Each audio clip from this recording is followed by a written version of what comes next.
देखिए हर खबर यहीं पर। सब्सक्राइब कीजिए TV9 भारतवर्ष।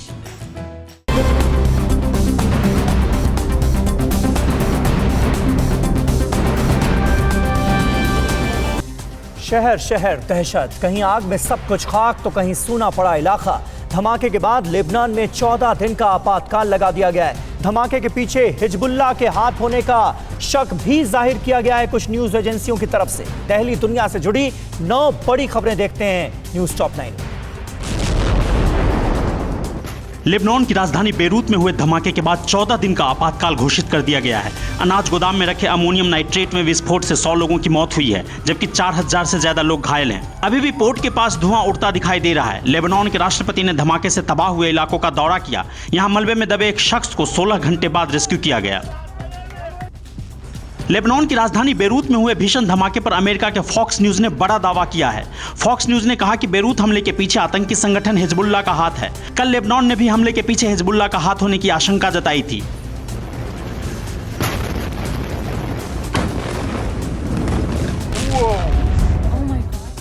बेरूत में चर्च के बाहर दुल्हन फोटो शूट करा रही थी। अचानक जोरदार धमाके की आवाज आती है। इसके बाद हर तरफ धुआं ही धुआं और मलबा नजर आता है। वहां मौजूद लोग दुल्हन को चर्च में लिए जाते दिखते हैं। एक घर में मां अपने 3 बच्चों के साथ दिखती है। अचानक धमाके से खिड़कियां टूट जाती है। थोड़ी देर तक तो मां बेसुध एक बच्चे को सीने से लगाए रहती है, फिर वो सभी को लेकर कमरे की ओर भागती है। लेबनान के बेरूत में धमाका होने के बाद भी पूर्व प्रधानमंत्री रफीक हरीरी की हत्या के केस में कल आने वाले फैसले को टाल दिया गया। साल 2005 में कार आत्मघाती हमले में रफीक हरीरी की हत्या कर दी गई थी। संयुक्त राष्ट्र का एक ट्रिब्यूनल इस हत्या के मामले में शुक्रवार को फैसला सुनाने वाला था। इसमें सभी 4 आरोपी ईरान समर्थित हिजबुल्लाह समूह के हैं। बेरूत से विस्फोट होने के बाद की ये तस्वीरें देखिए।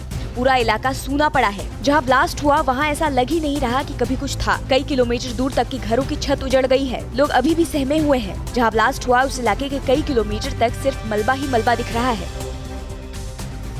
नॉर्थ कोरिया के हाइसन में हुए धमाके में 12 से ज्यादा लोगों के मारे जाने की खबर है। हाइसन चीन सीमा से सटा एक शहर है। एक चश्मदीद ने बताया कि हाइसन के ऊपर हमने तेज आवाज के साथ धुआं देखा। हमारे साथ कई और लोग भी पार्क में मौजूद थे, लेकिन विस्फोट क्यों हुआ इसका पता नहीं। यूएई के अजमान मार्केट में फलों और सब्जियों के बाजार में आग लगने से चारों ओर भगदड़ मच गई। अजमान के न्यू इंडस्ट्रियल इलाके में अचानक आग भड़की और देखते ही देखते पूरे इलाके को आगोश में ले लिया। कड़ी मशक्कत के बाद फायर ब्रिगेड की 7 गाड़ियों ने आग पर काबू पाया। आग लगने के बाद सड़क को आवागमन के लिए बंद कर दिया गया था।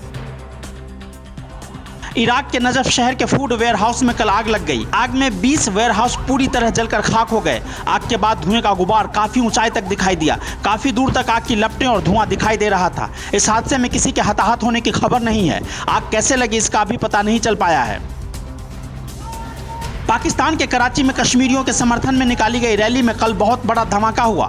हमले में करीब 40 लोग घायल हो गए। रैली कराची के गुलशन ए इकबाल इलाके में जमात इस्लामी की ओर से बुलाई गई थी। पुलिस के मुताबिक रैली के पास से ही अज्ञात तत्वों ने एक मोटरसाइकिल में बम लगा दिया था। हमलावर मौके से फरार हैं।